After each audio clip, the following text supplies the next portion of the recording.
விவசாய தமிழ் 2.0 நண்பர்கள் அனைவருக்கும் வணக்கம்ங்க. நம்ம சேனலை சப்ஸ்கிரைப் பண்ணிங்க. அப்படியே பக்கத்து பெல் ஐக்கானை கிளிக் பண்ணிக்கங்க. அப்போ தான் வாரந்தோறும் பதிவேற்றம் செய்யக்கூடிய ஒவ்வொரு வீடியோ உங்களுக்கு நோட்டிஃபிகேஷன் வருங்க. இந்த வாரம் பார்த்தீங்கன்னா திருப்பூர் சந்தைக்கு வந்த எறும்பில் நல்லா ஹெவி சைஸ் எறும்பிங்க. இன்னும் 2 எருமை வந்திருந்தது. ஒவ்வொன்றா அடுத்தடுத்து ஷார்ட்ஸ் வீடியோவில் பார்க்கலாமுங்க.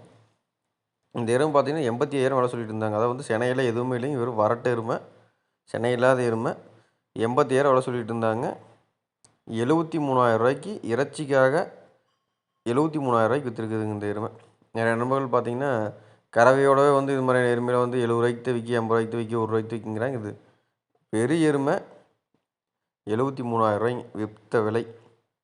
அதெல்லாம் வந்து நல்ல இதெல்லாம் வந்து பார்த்தீங்கன்னா நல்ல ப்ரீடான எருமைங்க. இதெல்லாம் கொண்டு போய் நாளைக்கு செனை பண்ணி விற்றீங்க அப்படின்னாலும் வந்து 1,50,000 லட்சத்துலேருந்து 1,45 லட்சம் 2 லட்சம் ரூபா வரைக்கும் விற்பனை அளவுக்கு இருக்கும். இதெல்லாம் நேரம் பார்த்தீங்கன்னா ஒரு 7 to 8 லிட்டர் கறவை வரக்கூடிய எருமைங்க. இது மாதிரி எருமை வந்து செனை பிடிக்காதனால இது மாதிரி விற்பனைக்கு வருதுங்க. நம்மக்கிட்ட எருமை கிடாயும் இருக்குது. இனச்சரிக்கைக்காக தொடர்பு கொள்ளுங்கள். நன்றி.